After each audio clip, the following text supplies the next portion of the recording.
général, bonjour. Bonjour. Je me réjouis de vous voir pour aller au-delà de ce qu'on connaît. Donc j'ai bien en tête que personne au monde ne sait faire. Ce qui m'intéresse, c'est quelle piste on peut ouvrir pour traiter les crises qui nous attendent, beaucoup plus complexes et pétries d'inconnus, d'incertitudes. Alors, vous avez été sur le Bataclan, vous avez été sur Notre-Dame, mais c'est moins un retour d'expérience technique que je voudrais entendre de votre part, plutôt réfléchir avec vous, échanger sur, au-delà des horizons connus, qu'est-ce qu'il faut préparer, qu'est-ce qu'il faut mettre dans la tête des futurs dirigeants aujourd'hui pour faire face à cela. Alors, j'avais plusieurs tableaux, puis après vous choisirez ce que vous voulez.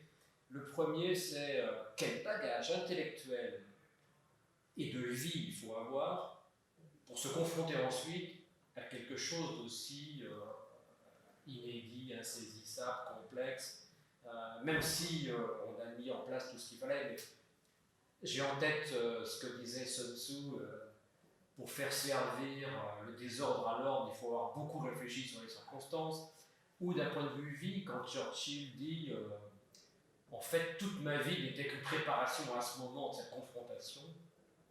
Bon, donc il y a quel bagage il faut avoir pour ne pas débarquer à blanc sur un événement pareil.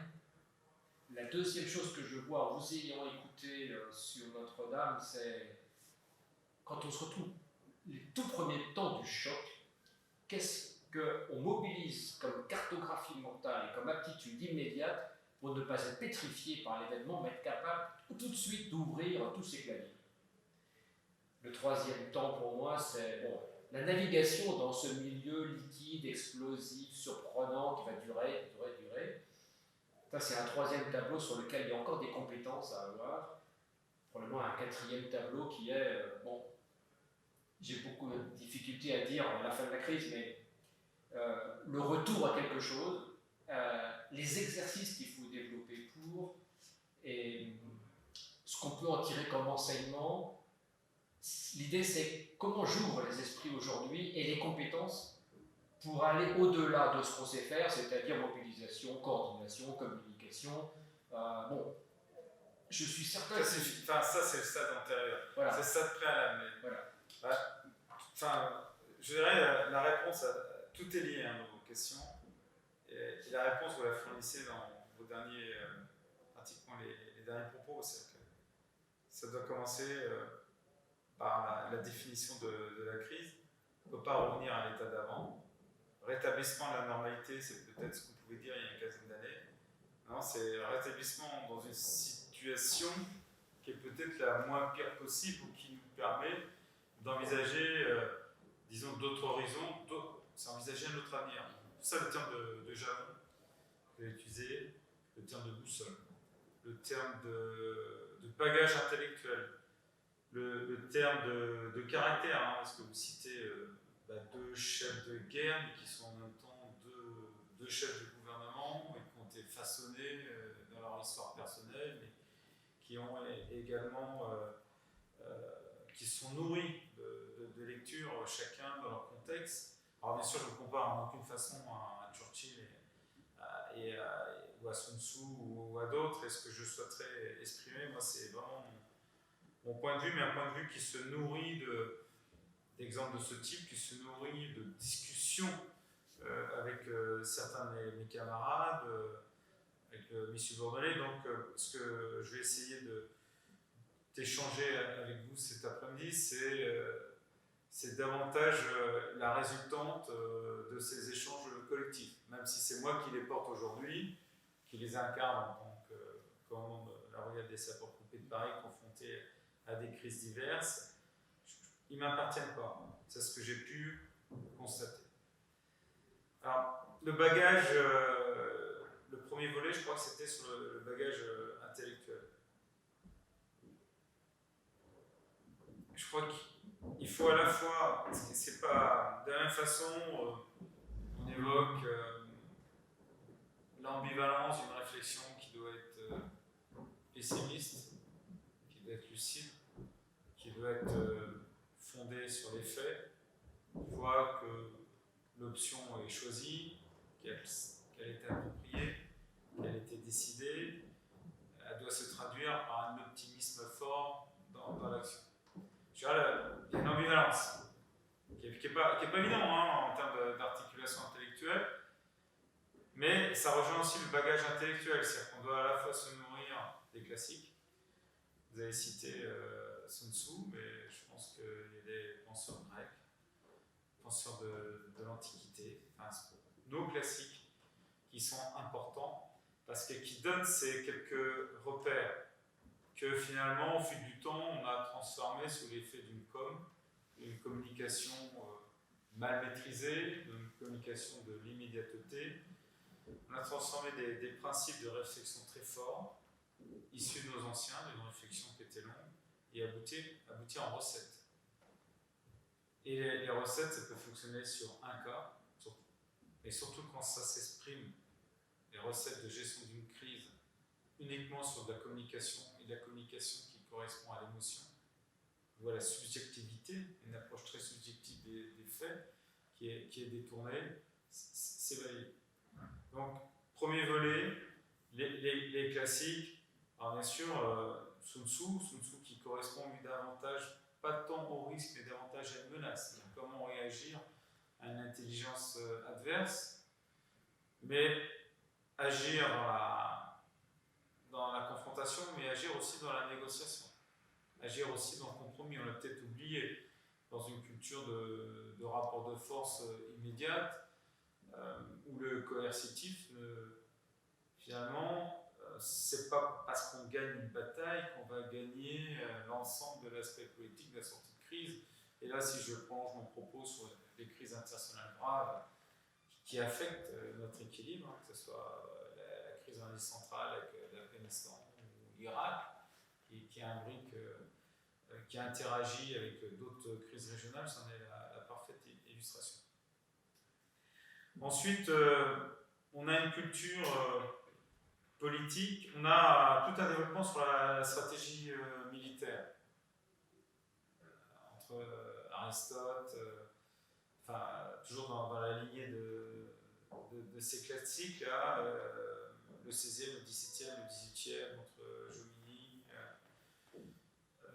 Napoléon, bien sûr, Clausewitz.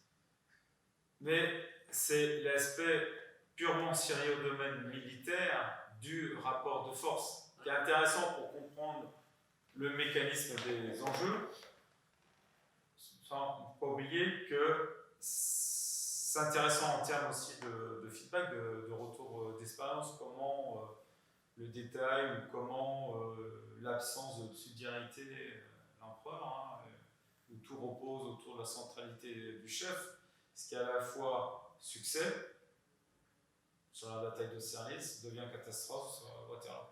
Alors que, et finalement, Austerlitz-Waterloo, c'est, dans un cas, il y a l'audace, il y a de l'ambition.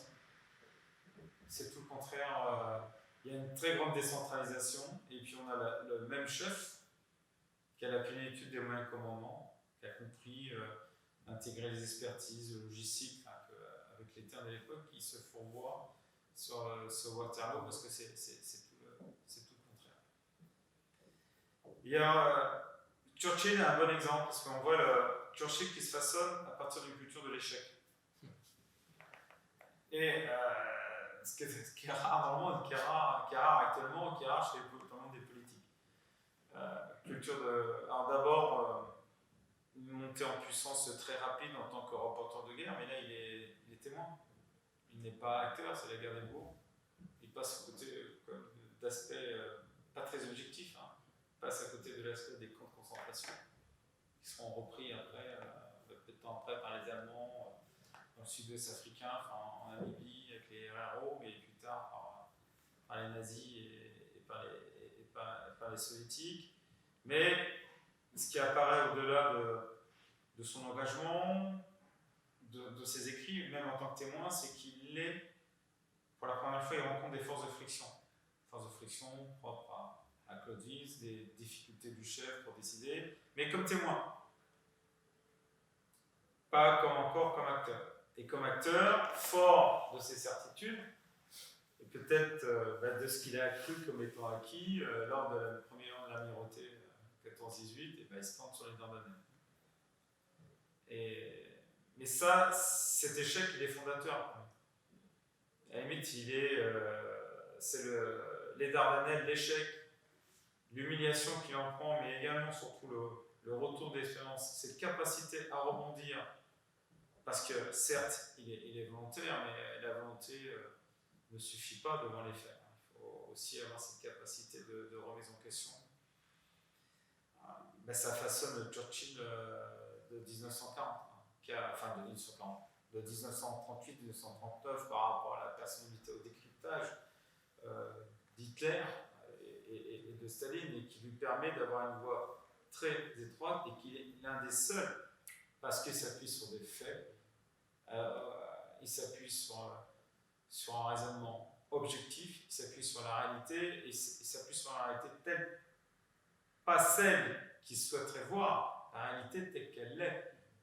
Ce que je veux dire, c'est important, parce que dans le monde de la gestion de crise, notamment quand on est grand chef, généralement, et quand on ne raisonne pas forcément par soi-même, et qu'on est entouré d'un ensemble d'aéropages, de personnes, je ne parle pas des experts, mais de courtisans, on peut être la première victime de cette approche biaisée. Alors, quand on rajoute la communication immédiate et fondée sur l'émotionnel, on a 3 facteurs cumulatifs qui nous mettent dedans. Donc, le parcours de Churchill dans le bagage intellectuel, ou dans le parcours de l'homme qui se remet en question par rapport à un échec cuisant, il y a plusieurs milliers de morts, approche brillante sur le papier, stratégie indirecte, je contourne les empires par la mer Noire, mais qui se traduit par une tragédie et par des mois supplémentaires en termes de guerre. Mais il développe tout le contraire, à différence des autres leaders politiques, 38, 39, 40. Et finalement, c'est cette maturité, cette résultante, cette remise en question individuelle, comprendre que les recettes ne suffisent pas, qu'il faut des principes, que la volonté est importante, mais rien ne compte que la réalité des faits et la capacité de pouvoir se projeter, et d'avoir, utiliser le terme de jalon et de boussole. C'est vrai que Churchill est parfaitement lisible pour nous en 2019, mais Churchill en 1938, 39 ou même 40, c'était l'illuminé qui n'avait rien compris dans son propre camp. Mais je crois qu'il a eu cette capacité à déterminer de manière très simple. Le monde était peut-être moins complexe, parce qu'il y avait une latence dans l'évolution de l'information, mais il était peut-être moins saturé d'informations, mais il y avait également moins d'informations décisionnelles et critiques.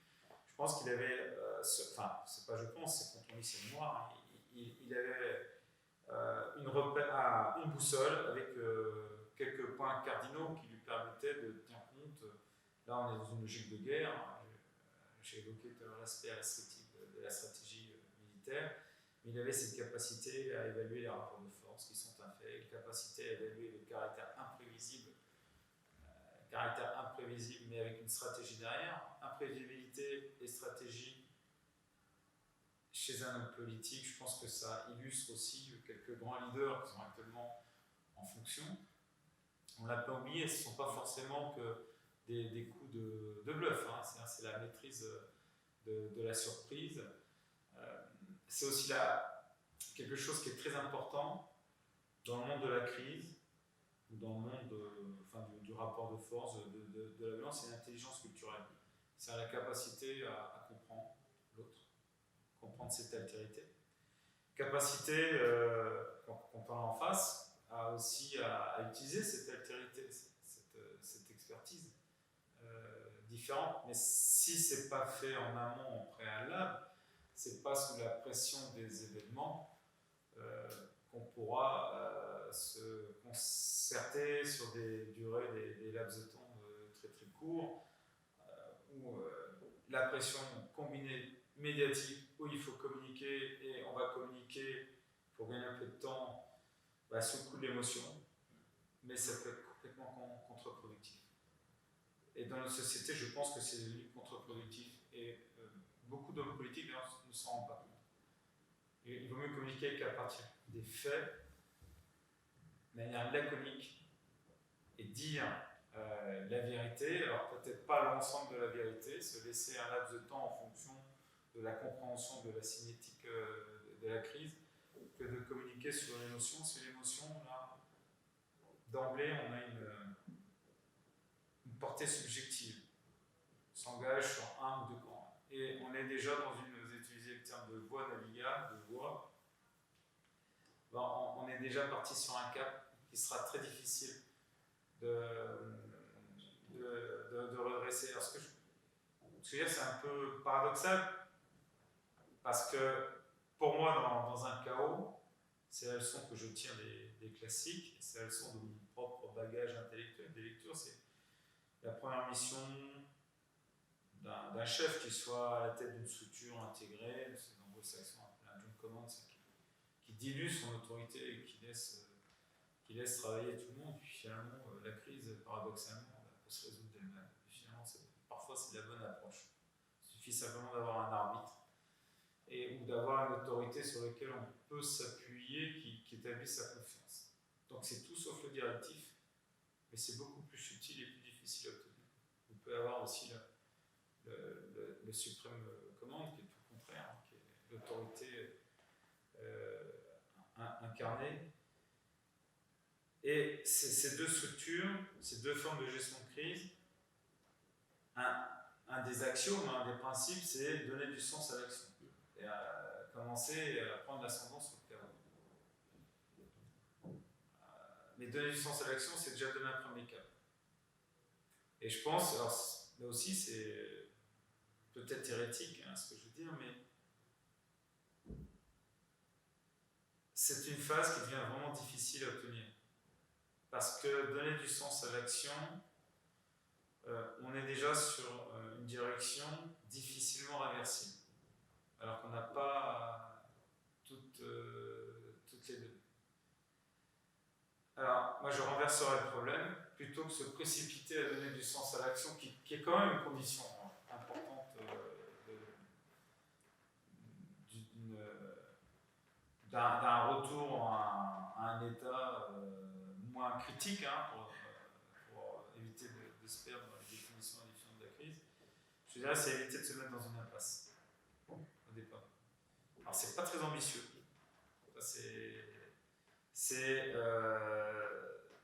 Ça n'entraîne pas un commandement ou une objection très, très directive. Ça rassure pas forcément. Mais on va gagner en transparence, y compris dans la communication en interne, par rapport à tous les acteurs de la gestion de crise, et puis aussi vis-à-vis du public.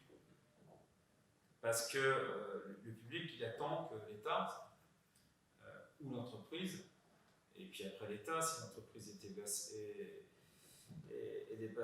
gère la crise. Et si la transparence, l'incertitude est exprimée de manière factuelle, le doute, sans théâtralité, mais de manière très sobre, ça permet de gagner un peu de temps pour avoir encore cette posture réversible, et puis peut-être, si les conditions de succès le permettent,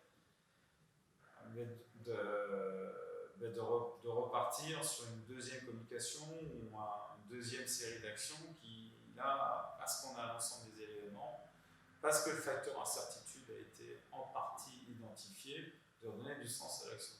Alors si vous me permettez, je vais prendre l'exemple de Notre-Dame en termes de communication. J'ai dû communiquer, je crois, même 2 fois sur Notre-Dame. Et la première fois que je communique sur Notre-Dame, c'est 1h30 après le début des opérations actives. La situation, elle est quand même pas elle n'est pas du tout stabilisée, bien au contraire, assez aggravée. Et c'est aggravé brutalement parce qu'il y a menace d'effondrement d'une tour qui entraînerait l'effondrement de la deuxième tour, puis l'ensemble de la structure, et puis il y a des vides-pompiers en jeu. Mais il y a également une bonne nouvelle dans ce cas-là. Il y a une bonne nouvelle, le trésor est sauvé. Donc ma première communication, je crois qu'elle dure moins de 10 secondes.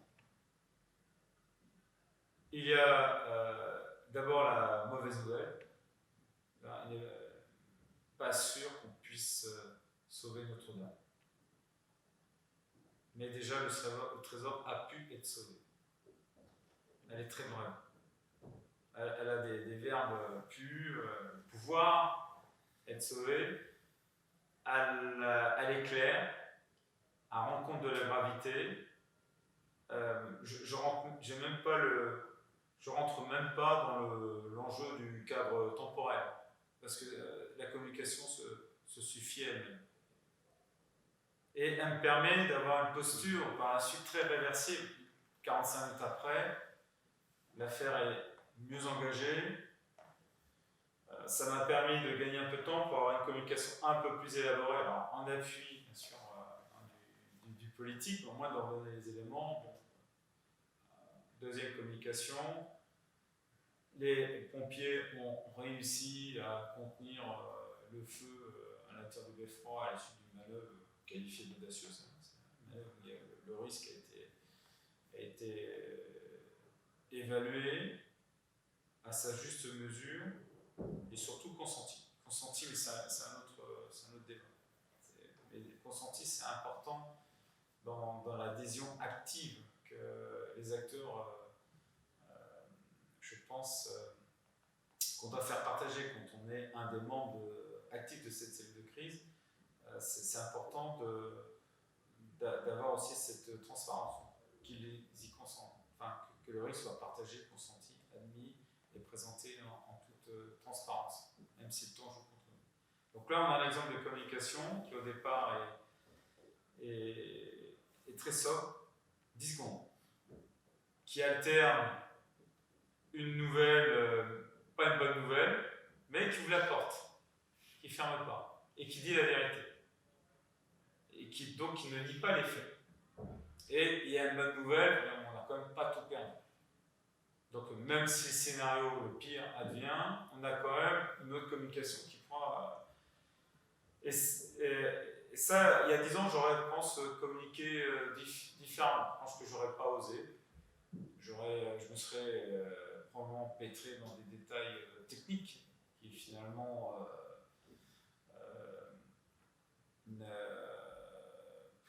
auraient entamé ma crédibilité, la transparence, auraient alimenté ce qu'il n'y avait pas d'ailleurs il y a 10 ans, la thèse des complotistes, parce que j'aurais eu une communication imparfaite sur un plan technique, même en étant technicien et expert, mais parce qu'il y a la pression et humainement, j'aurais été contesté. On l'aurait interprété, on l'aurait coupé. Là, une communication de 10 secondes, très sobre, deux messages, un positif enfin, en seconde partie, et un premier qui peut dire que la situation n'est pas du tout sous contrôle, et que de toute façon l'ensemble des moyens est détaché. C'est pas très brillant, mais ça évite de se mettre dans une impasse, ça permet de rebondir après, que l'option soit positive, à l'évolution, ou négative.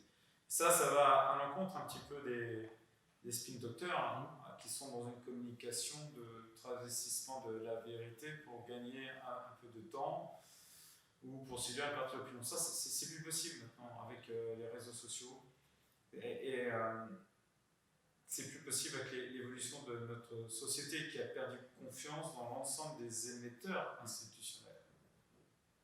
Donc, la boussole, les repères, les jalons, oui, pour donner un sens à l'action, mais finalement, par rapport à l'évolution il y a une dizaine d'années, la priorité, c'est de donner du sens à l'action. La priorité, tout modestement, c'est éviter de se mettre dans une impasse dans les premières minutes, surtout dans une impasse aggravée par une communication mal maîtrisée et fondée sur l'émotionnel. Alors, je ne sais pas si j'étais suffisamment clair sur les jalons. Là, je vois déjà au moins un point qui m'apparaît très clair en matière de communication sur comment être au-delà des frontières habituelles. Ce n'est pas une course en vitesse et une course à l'émotion, c'est la capacité de profondeur, prise de recul et de fléchage extrêmement précis de quelques points très très spécifiques. Et là, c'est tout à fait différent. Au moins pour la communication, ça me paraît clair. C'est tout à fait ça. C'est traduit différemment, c'est une vision panoramique très large, très global, avec 2-3 points d'enjeu. Et c'est ça qui sert déjà. Et c'est là où il ne faut pas se planter. C'est dans le choix de ces enjeux. Alors, ramener toujours à Notre-Dame, c'est le beffroi nord, parce que derrière après, il y a toutes les poupées russes qui sont derrière, parce que les poutres qui maintiennent les coches menacent de s'effondrer, la première tombe, etc. Et on est en mesure ultérieurement de pouvoir justifier si ça se. Mais ça doit se résumer vraiment à des 2-3 points bien préparés, paradoxalement, même si l'apparente simplicité peut laisser croire que c'est une sidération. C'est tout sauf ça. Hein. C'est le choix des mots et des verbes. Avec peut-être, pour donner un peu de. Pour donner un petit. Enfin, pas un scoop, mais un lapsus volontaire. Le lapsus volontaire, on n'est pas sûr de pouvoir se sauver. Et là, je me rattrape, et c'était volontaire. Tout de suite, de pouvoir arrêter. Et le lapsus a bien été d'ailleurs interprété. C'était aussi un moyen de complicité en quelque sorte avec les médias. Mais dire que la situation était vraiment tragique. Quoi. Alors, ça n'a pas rassuré, mais lorsque la situation est devenue plus optimiste, c'était crédible. La difficulté, c'est que pour arriver à faire ça, c'est pas un truc de communication, c'est pas un topo. Non. C'est une profondeur d'expérience, une série de cartographies mentales, on ne sait pas laquelle est la bonne, et tout d'un coup, il y a un flash qui se produit, alors ça c'est pertinent en ce moment. Ouais. Donc ça suppose une profondeur de préparation. Alors c'est aussi paradoxal, c'est-à-dire que c'est à la fois, oui, le flash, c'est-à-dire la saisie de l'enjeu, qui paraît très clair paradoxalement, alors que tout est embrumé. Hein. Tout est embrouillé, puis il y a beaucoup de questions, il y a un contexte qui est défavorable parce que il y a un aspect visuel qui est dantesque, il y a les messages radio, il y a la présence de la foule, il y a la présence des politiques, il y a le souci de pas bien présenter politique, donc il y a un tas d'informations et d'événements qui nous distraient de cette concentration, et à un moment il y a le flash. Alors, le flash, la saisie du bon élément. Mais attention, ça peut être aussi très. Le flash, je pense, résulte de l'échange, du feedback, je m'emploie le terme de la culture de l'échec. Enfin, dans ma bouche, je ne sais pas du tout. Quoi. Ou la culture du retour d'expérience, hein, peu importe. Mais pour moi, l'échec, c'est ce qui permet de progresser. Alors, c'est la différence peut-être de la culture du moins européenne, mais chez les Nord-Américains, ils sont davantage sur cette approche, enfin en interne, bien sûr pas à l'extérieur. Mais d'avoir plusieurs cas en même temps, je dirais le terme « et ». C'est dans le même cadre temporel, c'est plusieurs cas de figure qui se chevauchent, parfois complètement différents. Et la culture générale ou le bagage intellectuel fait qu'il y a des facteurs qui sont intemporels, des principes, des facteurs décisionnels. Soit qu'on extrait de certains ouvrages, soit qu'on se constitue aussi au fil du temps. Et après, il y a un croisement avec la perception de la crise qu'on peut avoir au début, ou de l'événement. Et moi, volontairement, hein, j'ai toujours incarné blanc, et donc j'ai la feuille blanche. Et sur un événement comme ça, je me force et je prends le temps. Parce que le temps dans une crise qui évolue très rapidement, c'est du luxe. Donc la personne qui est en charge d'une décision, qui prend le temps de réfléchir, elle s'accorde du luxe. Ça n'a pas de prix. C'est ce qui me permet d'essayer de déterminer ce que je pense être. Et curieusement, ce premier jet, c'est d'établir les facteurs dimensionnants. Donc décisif, c'est la résultante de l'expérience, enfin de la culture, des règlements, de la planification. Et c'est pas suffisant, c'est peut-être le tiers et encore des éléments qui vont constituer la base de la réflexion. Après, de faire un effort, de prendre 2 minutes, 3 minutes, face à une page blanche, et d'y inscrire les 1 ou 3 critères dimensionnants. Quand on croise ce qui est issu de notre culture, de notre lecture, de la planification aussi, hein, mais qui n'est pas suffisante, et qui a permis de réfléchir au problème en amont. Avec cette réflexion-là, de ce qu'on perçoit, et souvent cette première, même si elle n'est pas suffisante, ces critères dimensionnants, mais si on se force à prendre le temps, ils donnent déjà une première approche, ils permettent de structurer la pensée. C'est pas encore suffisant pour structurer et donner un sens à l'action, mais ça permet d'avancer la pensée et intellectuellement en tant que chef.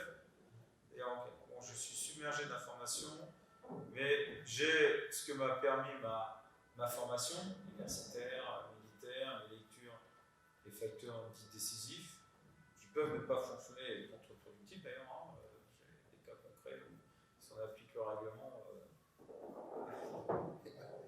on va plutôt à l'échec. Alors, je ne dis pas qu'il faut sans arrêt désobéir, mais il faut avoir cette capacité de remise en question, cette capacité de réfléchir, de prendre le temps de réfléchir. Déjà, j'ai une base, et puis après, c'est exactement ça.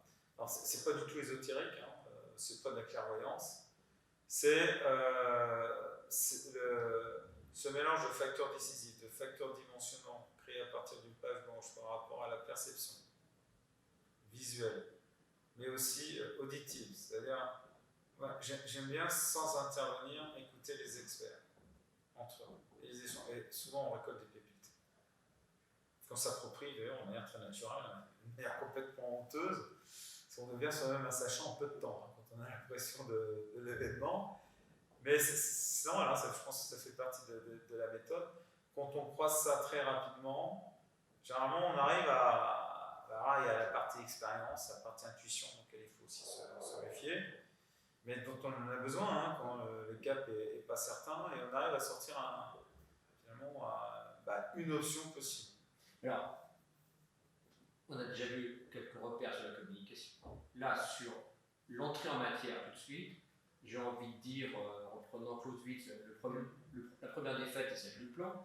Et là, la première défaite, ce qu'il faut dire à quelqu'un qui n'a pas été trop habitué, c'est de faire passer des messages, la première impasse dans laquelle on tombe, c'est l'impossibilité de prendre sur recul, l'impossibilité de trouver sa page blanche, et la première intuition qui va protéger, on fonce dedans, et on n'a pas pris ce temps. Ce luxe n'est possible qu'à celui qui a beaucoup réfléchi et qui sait que ça c'est important. Ouais, et que le temps, effectivement, que le temps c'est peut-être notre donnée la plus importante. Et ce que vous décrivez très bien, c'est l'essentiel des défaites militaires.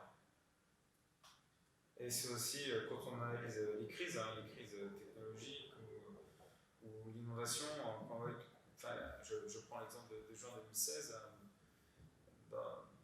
il y a aussi d'autres phénomènes, on y reviendra, où une algue sur un capteur fausse de 10 cm et puis on rentre dans la frange rouge, alors que par construction intellectuelle, c'était une des options, bien sûr, à prendre en compte.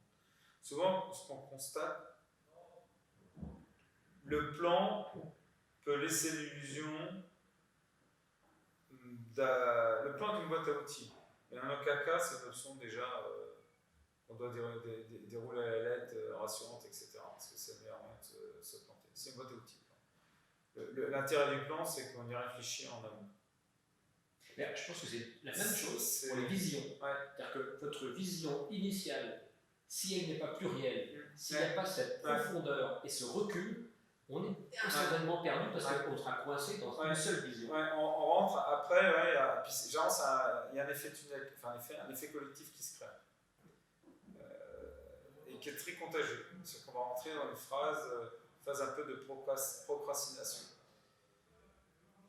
Et quand j'entraîne les équipes, je leur dis toujours, attendez, prenez 30 secondes, chacun, une vision clé que vous avez avant que vous puissiez discuter entre vous. Bien sûr.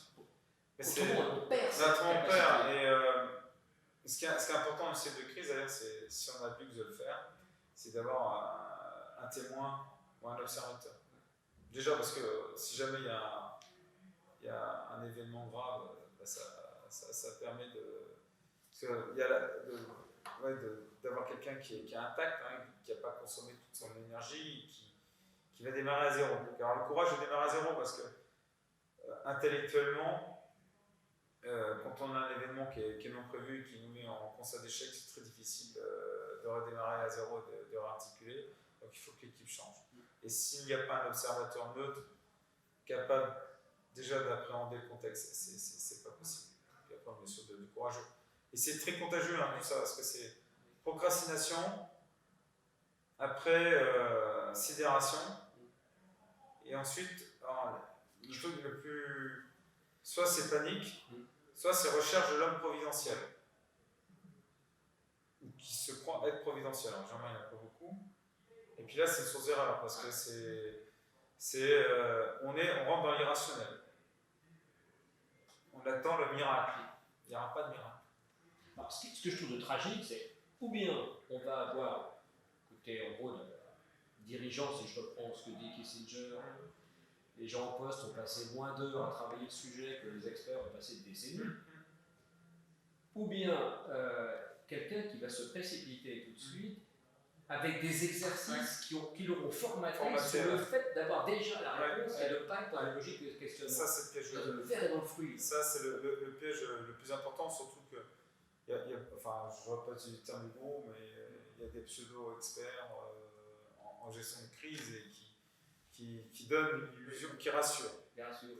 Alors, je pense que rassurer, c'est pas forcément. Alors, on ne doit pas vivre dans un climat anxiogène. Le curseur, il doit être à des fins commerciales et de marketing ou de promotion d'enseignement, on cherche à rassurer. Ça, c'est ce qui est actuellement en vogue, hein. Mais pour moi, c'est source d'échec.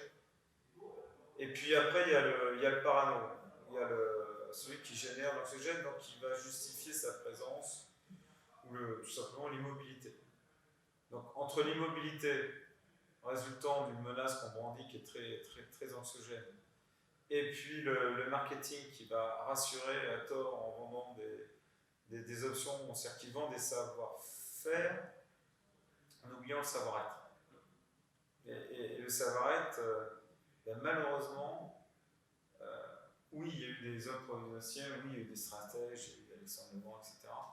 Mais il s'acquiert aussi avec peut-être une forme de maturité, parce que ce qui est probablement le plus important, c'est la capacité aussi à prendre le temps, à prendre du recul, à écouter les autres, à décentraliser, à faire confiance, à lâcher prise.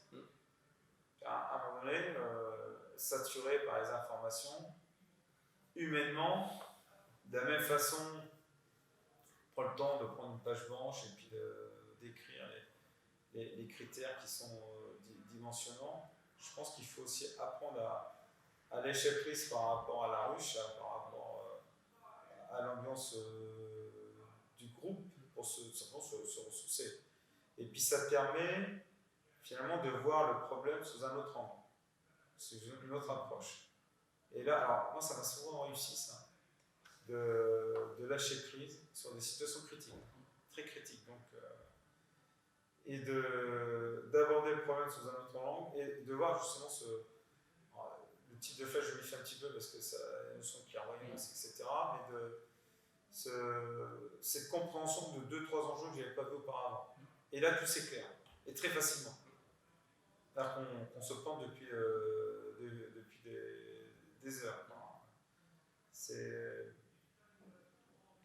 Parce qu'il ne faut pas accepter de tout vouloir contrôler, comme on peut enseigner dans certaines écoles. Il y a le nombre de cartographie que vous avez à traiter. Il y a les différents tableaux internes, ça c'est complètement fractal. Après, il y a les experts, ça va être sur le feu, l'incendie ou autre chose. Après, il y a les niveaux politiques qui eux-mêmes sont très fractales, etc. Puis tous les autres après qui arrivent, le niveau information, médias d'information continue, les médias normaux, les presse écrite, et puis l'explosion des réseaux sociaux, avec l'idée faut que je communique, mais en fait, ils sont tous dans des îlots complètement fermés, ils sont déjà en train de faire. Bon, il faut avoir tous ces tableaux-là, et là encore être capable de prendre du recul pour savoir qu'est-ce qu'on va faire ça, sans que ça déteigne immédiatement sur les stratégies, ou les gens que j'accompagne chez moi parce qu'ils vont être troublés par ce qui se dit à l'extérieur. Là encore, prise de recul, parce que tous ces tableaux-là vont évoluer. Oui, c'est vrai. Hein. Alors, ça montre simplement que un seul homme ne peut pas le faire. C'est-à-dire qu'il faut créer une articulation au départ. Alors j'utilise un terme militaire, hein, l'articulation du commandement. C'est-à-dire ce que vous venez de décrire, il y a un niveau stratégique qui est tourné vers le haut, vers les autorités politiques, puis un niveau tactique qui est tout aussi important parce que c'est lui qui contribue à l'effet recherché, donc au succès de la mission. Et les deux hommes doivent être. Alors, il faut avoir cette plasticité intellectuelle de passer du stratégique au tactique. Ça, c'est très clair dans la compréhension des enjeux, hein, parce que parfois, c'est un élément tactique qui va avoir un effet stratégique. Mais dans la répartition des tâches par rapport à la masse d'informations qui va venir, il faut mettre un niveau fort dans la structuration du tactique. Et puis un niveau détaché qui préserve le tactique de toutes les sources d'interférences autres, parce que c'est de l'exécution, c'est de la conduite. Donc là, on est vraiment dans de la coordination, on est dans de la logique de cœur de métier, on est dans la logique de compréhension des experts, etc. Et puis avoir cette interface stratégique ou politique pour traduire en termes très simples les enjeux, donc qui résulte d'un dialogue entre le stratégique et le tactique. Et ça, un homme seul ne peut pas le faire. Parce que c'est.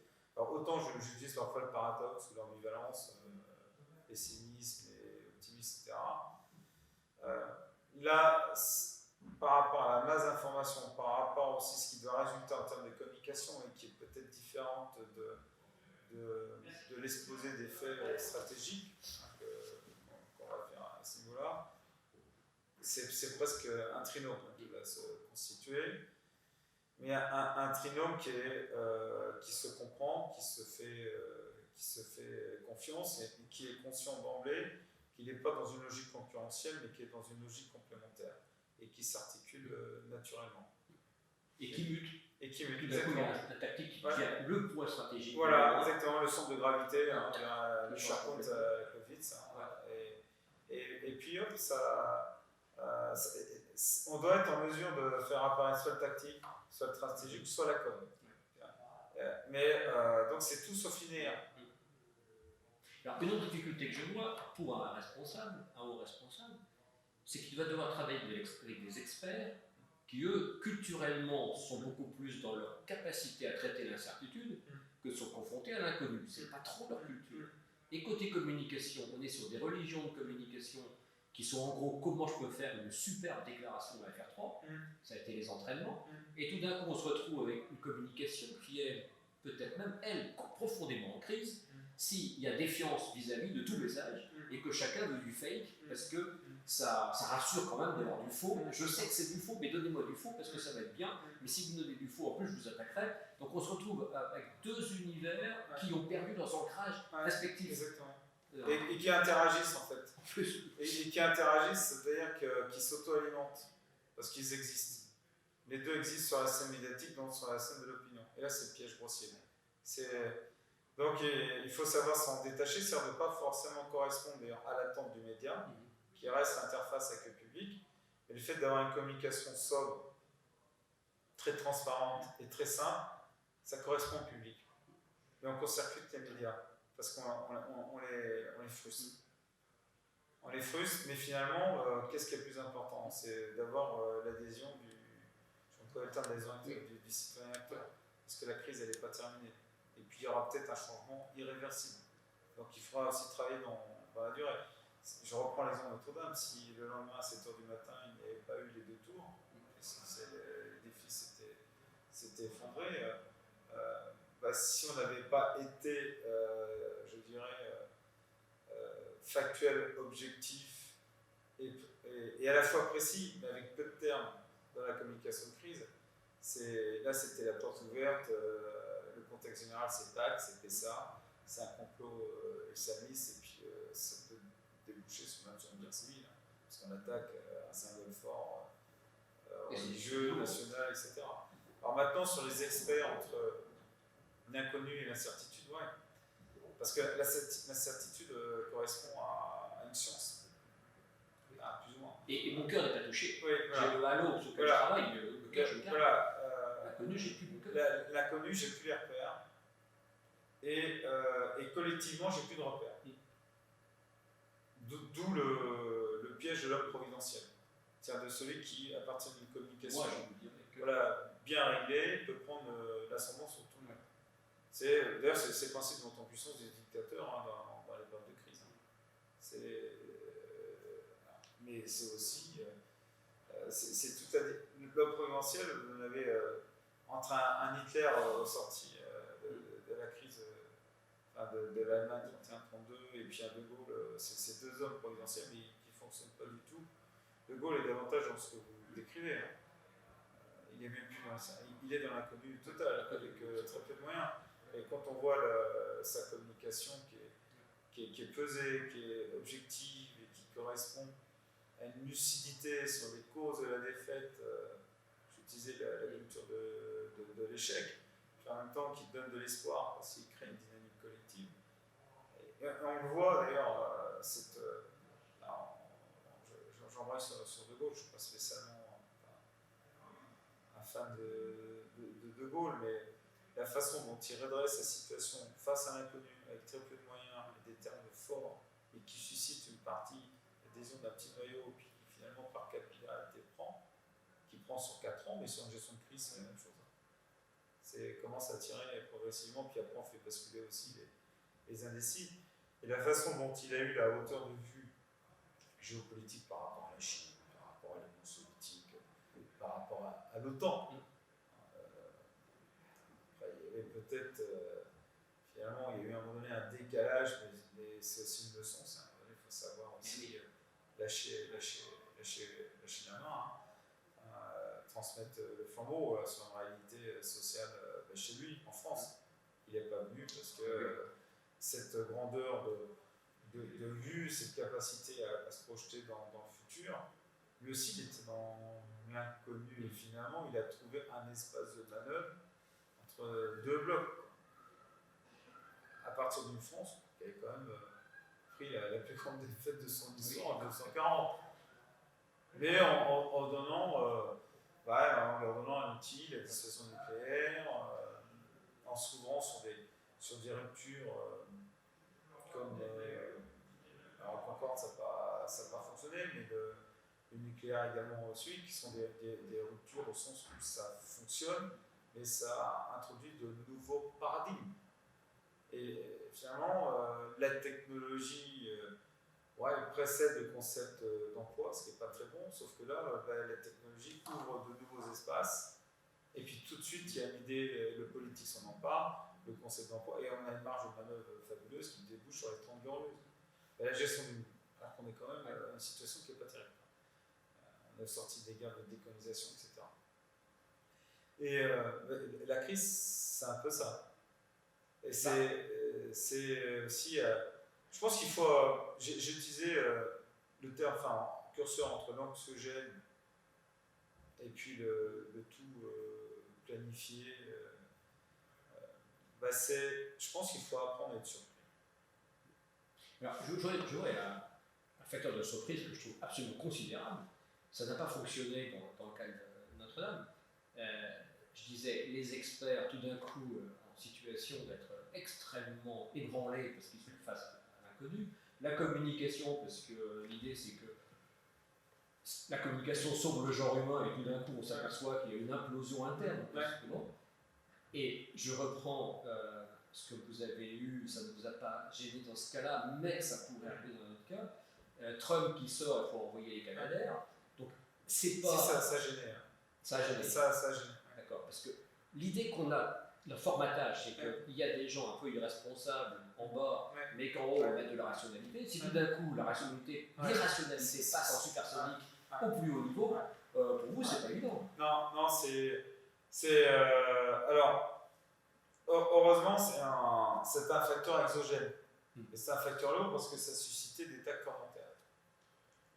Surtout que la représentation est instantanée avec les médias.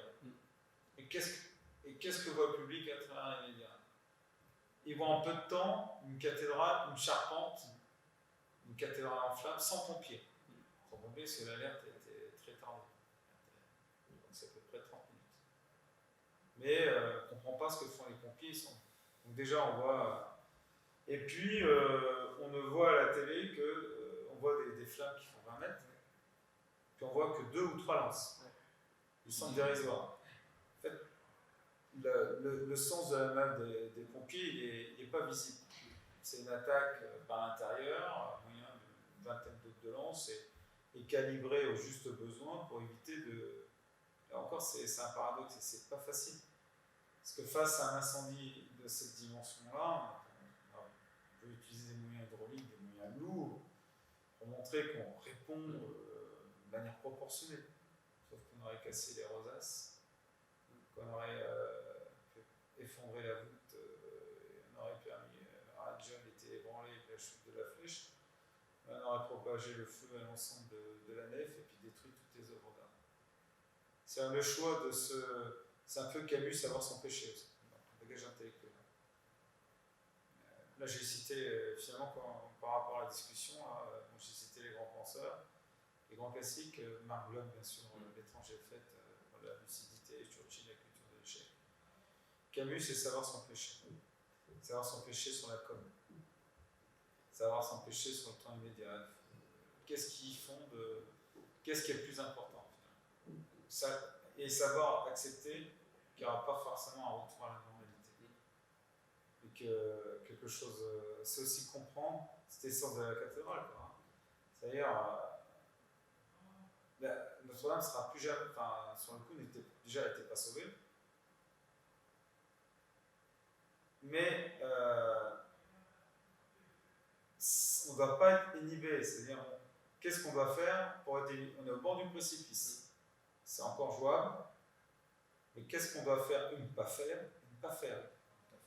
Ne pas faire, c'est surtout pour tomber dans le trou.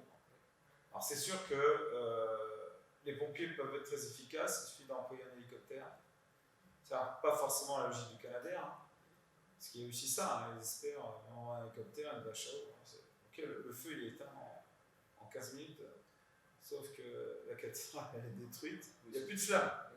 Et finalement, l'aspect visible du problème est traité, mais on a détruit le joyau et le trésor. Alors, je parle par image, hein, mais je pense que toutes les crises, c'est comme ça, c'est-à-dire qu'on peut réduire de manière considérable l'aspect visible de la crise, surtout que ça correspond à une com, à une représentation via les médias du public, ça y est, ils ont trouvé la solution. Mais derrière, c'est beaucoup plus grave. Il y a un autre événement, il y a Notre-Dame qui aurait pu. Qui est rentré dans la polémique, mais je pense qu'il a été comme bien traité de manière intelligente, c'est le plomb. Alors, le plomb d'abord pour les sauveteurs, l'ensemble des personnels qui ont été impliqués à cette opération, des prélèvements sanguins et puis c'est une prise anormale de plomb. Il y a eu une communication quand on compare par rapport par rapport à Tchernobyl, quand on compare par rapport à d'autres événements récents, je dirais récents parce que sur une échelle de vie humaine, de 15 ans. Les tours avec l'amiante. Ouais, les tours avec l'amiante, bien sûr. Il y a eu une communication très objective. Alors bien sûr, elle se heurte après à une demande d'exigence forte d'engagement des services publics. Et c'est irritant. C'est irritant parce qu'on rentre dans le jeu des normes, des prélèvements, des contrôles. Mais finalement, il y a eu effectivement une pollution par le plomb, peut-être moins conséquente que ce qui a pu être dit. Elle a été identifiée, elle n'est pas complètement traitée, mais elle n'est pas passée sous une chape de plomb, sans jeu de mots. Donc là aussi, c'est une forme de gestion intelligente, en temps normal. Hein,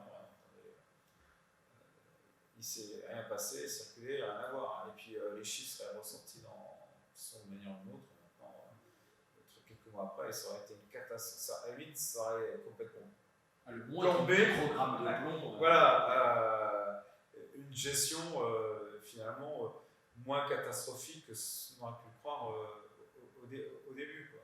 Donc savoir s'affranchir de cette représentation, savoir s'affranchir des facteurs exogènes de pollution, voilà. Mais qui font douter, hein, parce que je dis le chef ou les responsables, parce que encore une fois c'est une action collective, mais finalement on ne pense pas à cette idée, ça vient à l'extérieur, c'est porté par les médias, on se posait la question par un politique. Là, si on a, en l'occurrence, c'est l'autorité politique qui a démenti d'emblée, tout de suite.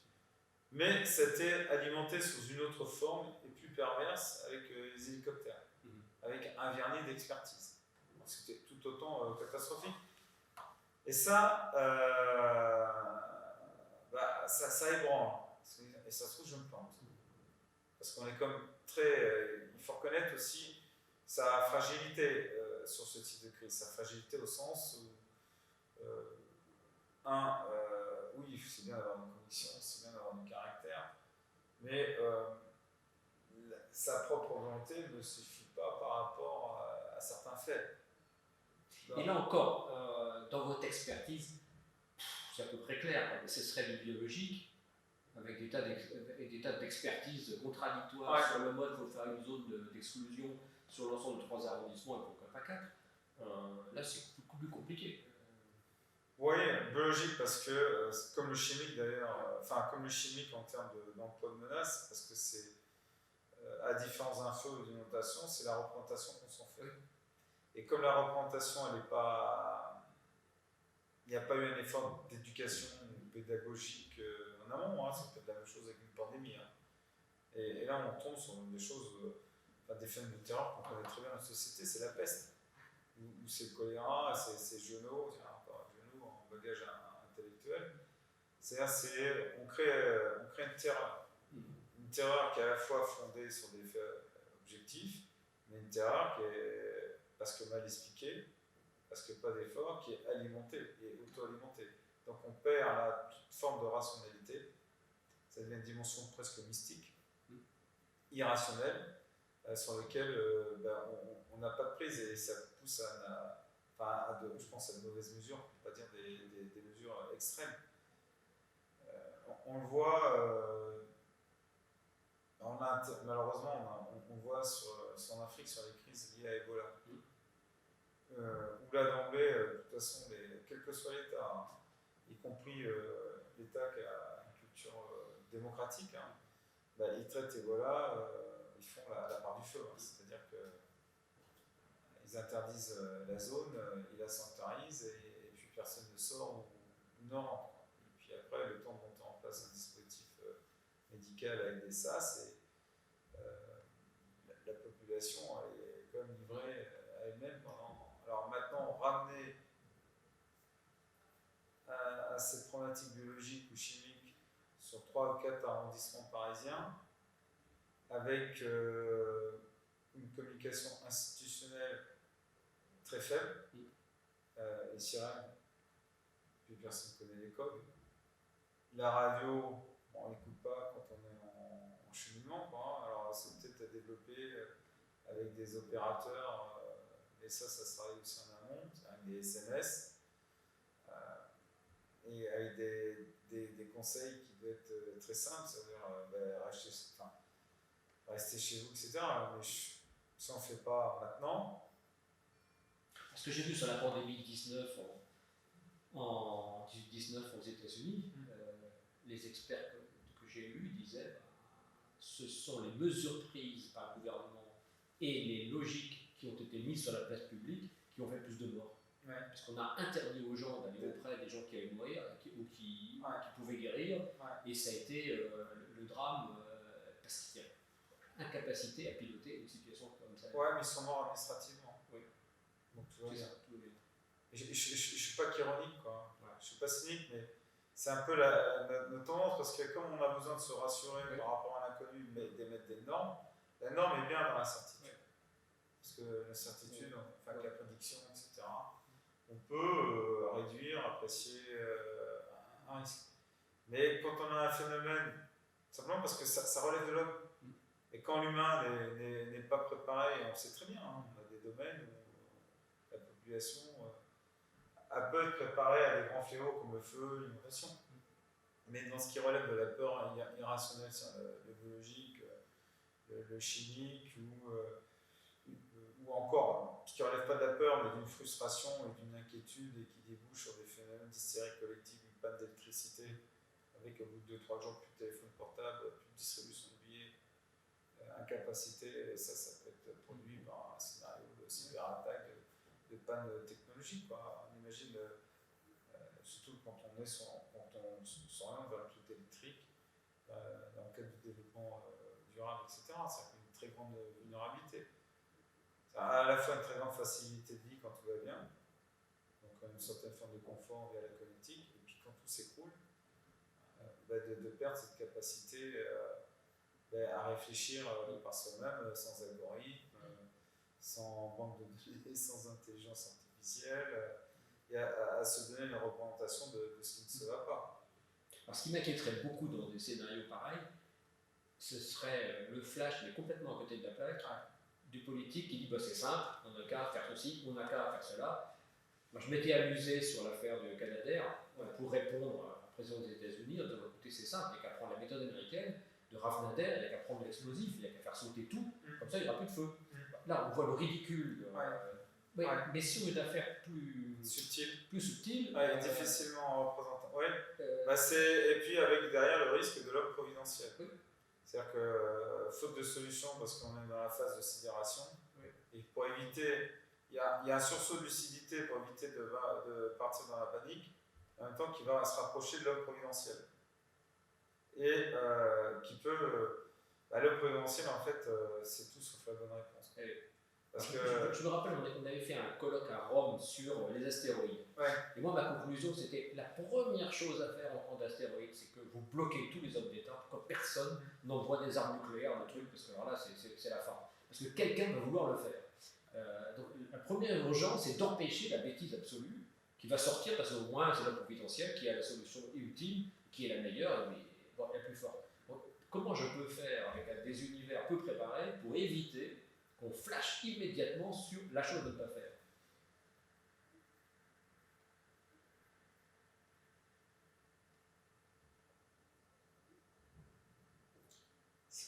Je n'ai pas de réponse satisfaisante parce que je pense que c'est. Ça commence par l'éducation des politiques. Mais au-delà de ça, l'éducation des politiques, il faut créer un mouvement collectif. Il y a il faut travailler tous les contre-pouvoirs de l'exécutif. Et les contre-pouvoirs de l'exécutif, dans des situations comme ça, c'est la société civile qui en gère, les citoyens, les autres. Donc c'est vraiment.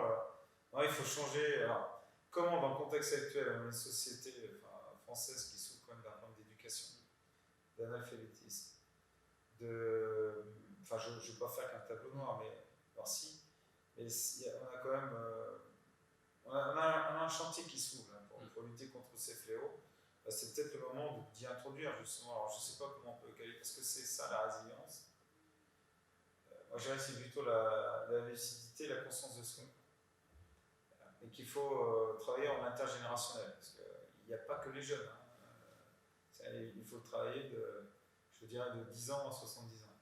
Et en commençant, alors finalement, moi au départ j'avais la naïveté de croire, à bout de 30 ans, qu'en travaillant avec les dirigeants, alors je mets dans les dirigeants les politiques, les chefs d'entreprise, les personnes en charge d'âme, de responsabilité, que c'était le bon point d'entrée parce que ça permettait de démultiplier.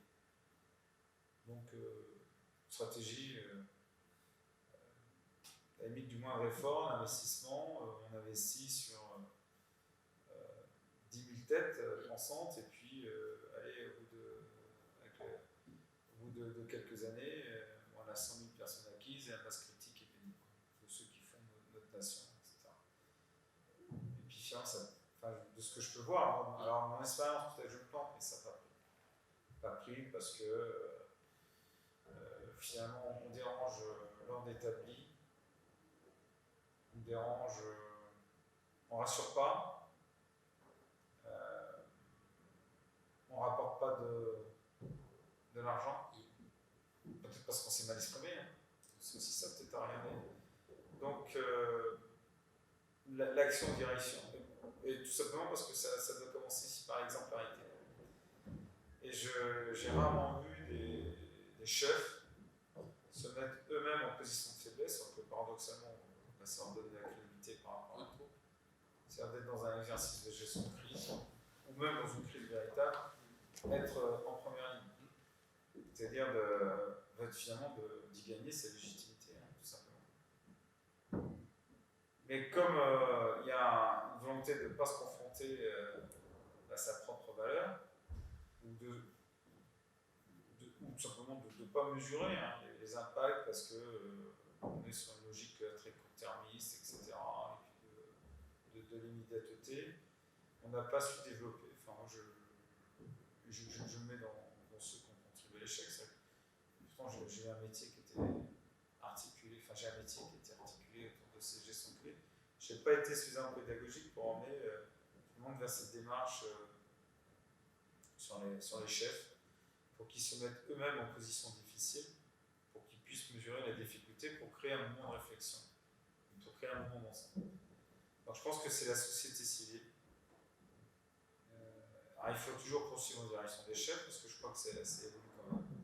Il ne faut pas avoir que cette vision très, je peux donner vision, enfin une perception aigrie ou frustrée. Il faut poursuivre, peut-être sous une autre forme, peut-être sous forme d'alliance. Hein. On avait participé ensemble, hein, on avait conçu un colloque, penser autrement, en essayant d'associer le monde universitaire, le monde de l'entreprise, le monde des praticiens opérationnels. C'était un beau colloque, c'était fait en anglais, et so what. On a développé des pistes très intéressantes. Et là où c'est une rupture énorme pour les responsables, c'est que plus on est haut, c'est qu'on a été meilleur dans la réponse. Ouais. Et tout d'un coup, on doit dire à ces personnes, le jour où vous serez confronté à ce type de développement, vous ne saurez pas. Donc, on convoque au départ les meilleurs élèves pour qu'ils soient au meilleur poste, et on leur dit, le jour où vous serez venus, vous devrez assumer une non-connaissance et donc une non-identité. C'est un message qui remonte et il n'y a personne à dire à ce moment-là. Ouais, non. Enfin, moi, à la limite, alors, je préfère une situation comme ça parce que finalement, c'est. J'oppose l'art et la science, je suis tous fans d'artistes. Et il faut à la fois avoir une bonne connaissance des normes, etc. On évoquait la méthode, les facteurs décisifs. Mais en même temps, c'est beaucoup plus intéressant parce que ça ouvre le champ à la créativité, l'innovation. Je pense que la seule qualité qu'il faut avoir, qu'il faut assumer, c'est le risque. Et le risque de se planter. Mais le risque de se planter, à mon avis, c'est dérisoire par rapport à l'immobilisme de notre société actuelle. On a évoqué la sidération, etc. Et puis c'est toujours plus glorieux de se planter en essayant de faire quelque chose, en évitant de se précipiter. C'est là où c'est à la fois c'est subtil. Il faut accepter la créativité et l'innovation, et pas forcément la sienne d'ailleurs. Ça peut venir du dernier des subordonnés, mais qui aura eu ce flash tout simplement parce qu'il a la connaissance, ou parce que le reste du staff peut être inhibé. Il faut savoir l'accepter. Il faut aussi savoir quand même ne pas se laisser aller à l'immobilisme. Non, alors, trouver pour revenir à la première question des repères. Pour moi, il n'y a pas de réponse à ça, si ce n'est que de construire ensemble une réflexion, tout horizon confondu, pour déjà mesurer ses propres lacunes. Et peut-être aussi d'admettre l'impossible opérationnel. Déjà de ne pas se mentir. Pas se mentir et admettre l'impossible opérationnel au XXIe siècle, dans une société qui est quand même tournée autour de la com, c'est transgresser un premier tabou. Mais déjà, je pense qu'on est sur la bonne piste. C'est quand on l'admet,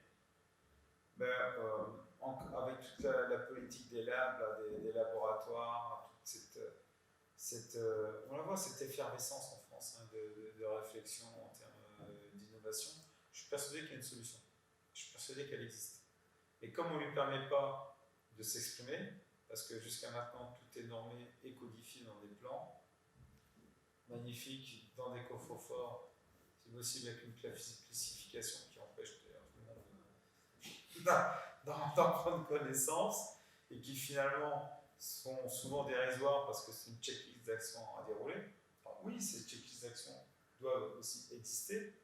Je ramène Notre-Dame, le plan de sauvegarde des œuvres, c'est la priorisation.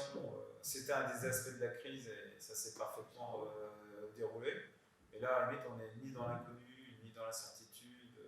Il n'y a pas de problème. Mais c'est qu'une dimension de la crise, disons, plus globale.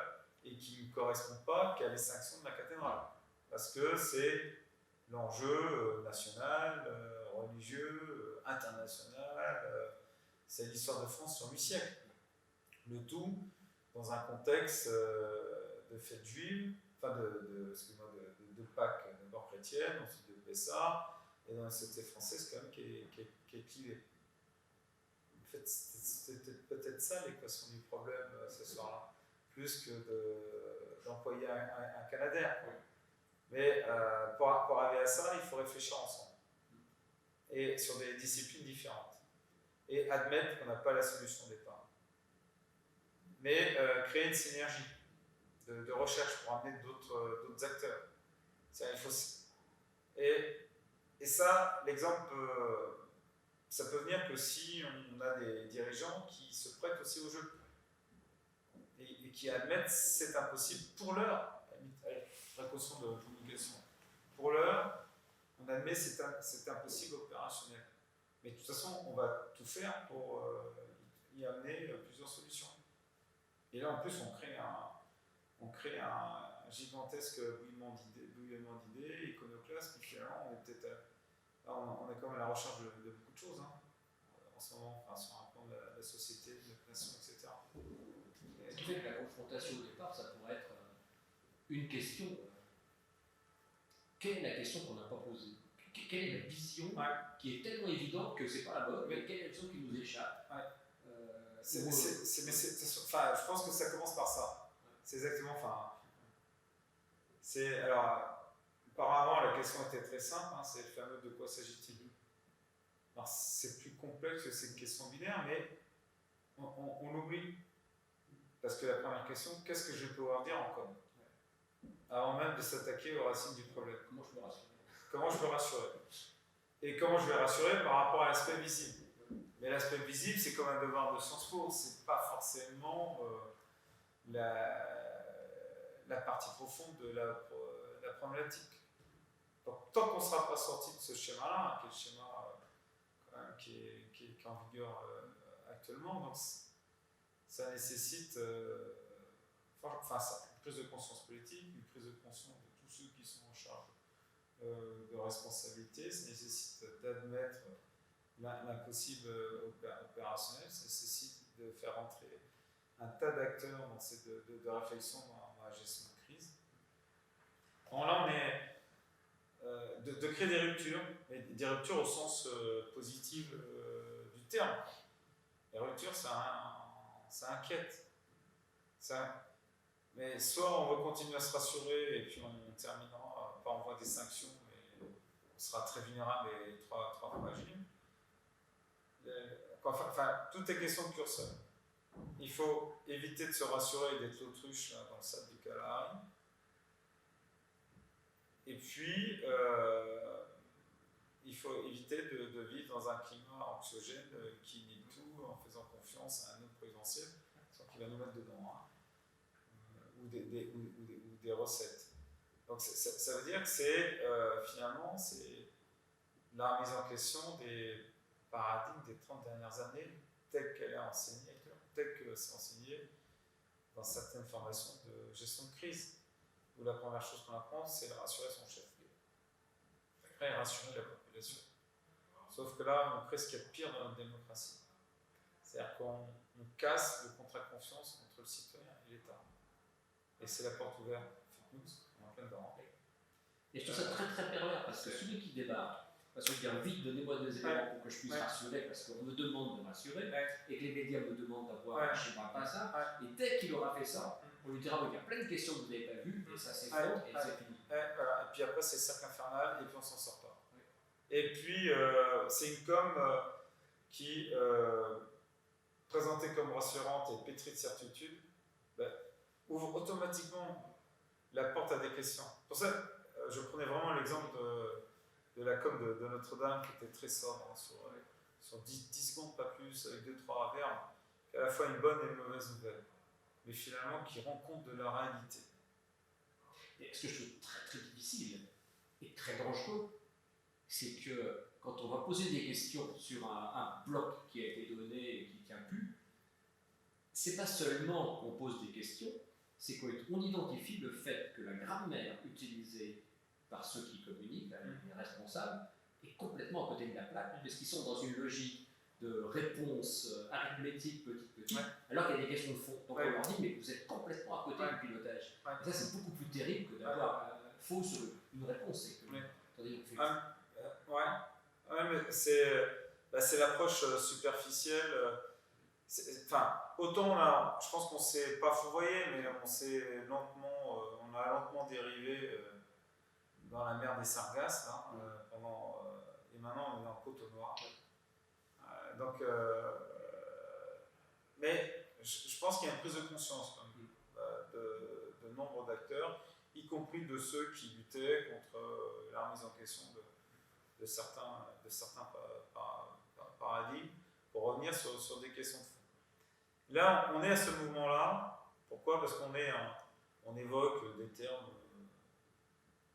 évoque Smart City, la ville intelligente, on évoque intelligence artificielle, on évoque les algorithmes.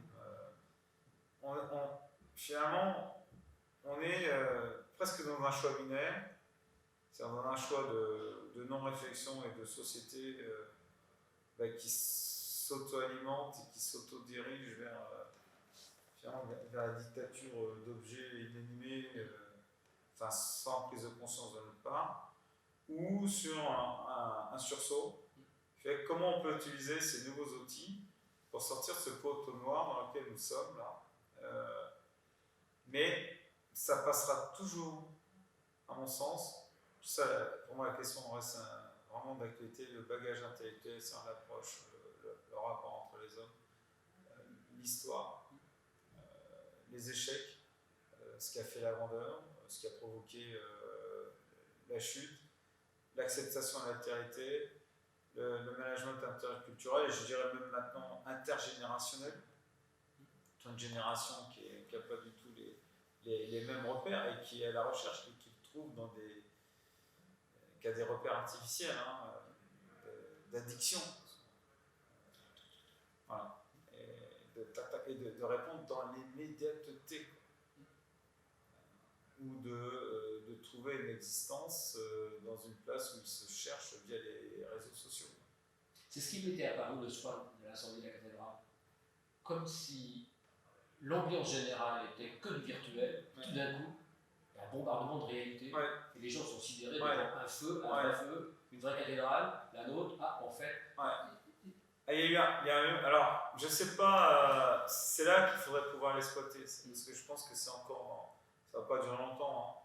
Au moins jusqu'en juillet, on va rester dans cette espèce, pas d'état de grâce, mais de prise de conscience de certaines réalités fortes qu'on a oubliées à cause du virtuel, etc. Parce que pour la première fois depuis longtemps, alors je suis quand même relativement jeune, mais j'ai pas connu c'était même différent des attentats de 2015. Il y a eu un moment de gravité et de prise de conscience que finalement c'est précaire et qu'on peut être au bord d'une catastrophe. Mais alors, bien sûr, ça c'est la vie qui nous l'enseigne, sur un plan individuel, familial, etc. Et là c'était collectif parce que c'était un symbole de 8 siècles. Et alors maintenant, est-ce qu'on a su en tirer, est-ce qu'on en saura, est-ce qu'on saura en tirer les conclusions dans un enjeu qui dépasse la reconstruction ces cathédrales. Comme on l'a finalement pas su bien le faire juste après les attentats. Les attentats, on a eu 6, cet électrochoc. Ça s'est traduit par des mesurettes importantes, hein, mais des mesurettes qui ne provoquent pas cette infection, c'est-à-dire finalement on vous rassure et on vous inquiète en même temps avec les gestes qui sauvent. C'est une étape préalable, mais c'est pas suffisant d'avoir les 4 gestes de damage control, etc. C'est toute une autre approche par rapport à des événements qu'il aurait fallu prendre déjà sur un plan des instances dirigeantes dans cette gestion de crise, en commençant d'ailleurs par la communication, parce qu'il y a à la fois un message quand on veut communiquer rapidement en direction de la population qui est frappée, puis en direction de ceux qui nous ont frappés, et en direction aussi de l'opinion internationale, donc ça se cisèle, et ça ne peut pas, même s'il y a une part d'émotion qui doit être perceptible, ça ne doit pas être fondé sur une communication à court terme et purement émotionnelle. C'est la pire des erreurs. Ça prouve notre vulnérabilité, notre fragilité. Et puis, c'est pas notre contrat social. Hein. C'est-à-dire, un contrat social, c'est un État quand même qui, tout en respectant les libertés, veille à notre sécurité. Donc, un État qui fonde son existence sur une communication opérationnelle pour des raisons électoralistes, il nous apporte beaucoup de mauvaises choses. Je crois qu'on est en train de vivre. Et puis d'y amener. Après, la population sur une prise de conscience que finalement, oui, on a eu 75 ans de paix hein, grâce à l'Union européenne. Alors, on a 75 ans de paix par rapport à la guerre, et puis là, les nuages ils s'accumulent, mais c'est pas ça le plus important. Le plus important, c'est qu'on a travaillé finalement. On a fondé notre État-nation sur une menace de destruction, une menace, la guerre, dissuasion nucléaire, qui a rassuré tout le monde. Sauf qu'on a oublié tout le reste. On a oublié la pandémie, on a oublié la crise technologique, on a oublié les violences sociétales en interne, la panne d'électricité maintenant, en termes de réflexion et de tour de vue. Ce qui fait qu'on s'est encrouté. C'est-à-dire qu'on a perdu cette agilité intellectuelle qui nous permet d'accepter la surprise, de ne pas être sidéré, d'accepter de ne pas céder aux sirènes du temps en cours, mais d'aller dans le temps long. Tout ce que je viens de dire, d'ailleurs, c'est écrit dans un classique. Là. C'est Homère. Hein. Non, mais c'est d'éviter de céder toujours, si je reste sur la guerre de Troie, de céder à l'hubris, sur Achille. Ouais, le bagage intellectuel, pour revenir au premier point, c'est difficile d'en extraire, mais je pense que c'est la combinaison de blocs, d'Homère, de Gary. C'est combien ils sont en Pléiade. Hein. Donc, Gary, pour le sens de l'action, aussi cette réflexion, cette complexité, cette acceptation de l'altérité, c'est aussi de l'engagement à la fois citoyen et collectif. Et puis on avait discuté ensemble aussi il y a quelques années, et je pense que c'est ce qui permet justement, quand on parle de créativité, c'est aussi le Petit Prince, quand même. Et puis là, pour moi, c'est une œuvre positive, quoi. C'est une capacité d'étonnement, d'émerveillement, mais il faut accepter d'aller dans l'inconnu. Il ne faut pas avoir peur de l'inconnu. Et accepter de ne pas tout contrôler, d'accepter de lâcher prise, etc. Alors, quand on regarde dans l'état de la société française et l'arrivée des nouveaux défis, je pense qu'il est encore temps. Hein. Sauf qu'il faut concevoir ça comme des ruptures sociétales, des ruptures de fonctionnement chez les élites, qu'elles soient publiques, qu'elles appartiennent en privé, hein, tout domaine confondu, et qu'on prenne conscience qu'on a vécu finalement de manière artificielle pendant 70 ans là, sur les dividendes de la paix, mais juste face à une seule direction dangereuse qui était la guerre, avec la dissuasion nucléaire. Donc ça tue un peu la réflexion à la doctrine. Mais sauf qu'on a maintenant des tas de crises qui sont liées entre elles, qui sont apparues, et on est resté sur le même mode de fonctionnement. Alors autant la stratégie militaire apporte de bonnes choses, un mode de réflexion, etc. Puis d'ailleurs, elle a été largement usitée pour créer des stratégies d'entreprise. Cette boîte à outils, elle n'a pas su évoluer avec le temps. Elle donne les fondamentaux, sujet décisif, mais souvent elle détruit cette capacité d'innovation ou de créativité, de choix du chef, du comité d'experts, de s'engager sur des facteurs dimensionnants qui ne soient pas irréversibles. Il faut avoir un peu d'humilité. Et puis surtout, et si je devais terminer par là, c'est accepter de prendre le temps de ne pas communiquer et de ne pas tout contrôler et de ne pas trouver. Moi, ce qui fait ma force sur une gestion de crise, c'est donner du sens à l'action. Mais de la même façon que je ne donne pas forcément du sens à l'action quand je ne comprends pas tout et quand je ne veux pas me fourvoyer. Avant tout, c'est éviter de me mettre dans une impasse. Et ça passe par céder du temps. Et céder du temps sous une forte pression médiatique ou politique, c'est à l'encontre de nos cultures de gestion de crise actuelle. Mais je pense que ça peut être accepté par le public, sous réserve d'être transparent. Et sous réserve de reconstituer aussi la confiance entre les émetteurs, institutionnels, et la brigade, par exemple, on travaille sur la perspective de scénario, notamment biologique, chimique ou pandémique, sur d'autres réseaux informels de communication. Les réseaux sociaux solidaires, les comités, la communication digitale. Alors, je ne vais pas dire le nom du média pour éviter de faire de la pub, mais qui s'adresse aux 15-35 ans et qui a une charte très forte de transparence et d'exigence. Très très forte. Et qui fait que, paradoxalement, c'est pour ça que je dis que je pense que tout n'est pas complètement foutu. Et les jeunes, ils sont accrochés parce que c'est des jeunes journalistes qui servent et ils respectent absolument cette charte, notamment dans la couverture des faits, de l'objectivité, etc. Alors c'est une radio, c'est un média, c'est sur YouTube, etc. Et elle est en train de s'internationaliser et se développer à vitesse grand V parce qu'elle repose sur la transparence, sur l'éthique, sur l'appartenance à des valeurs communes très simples.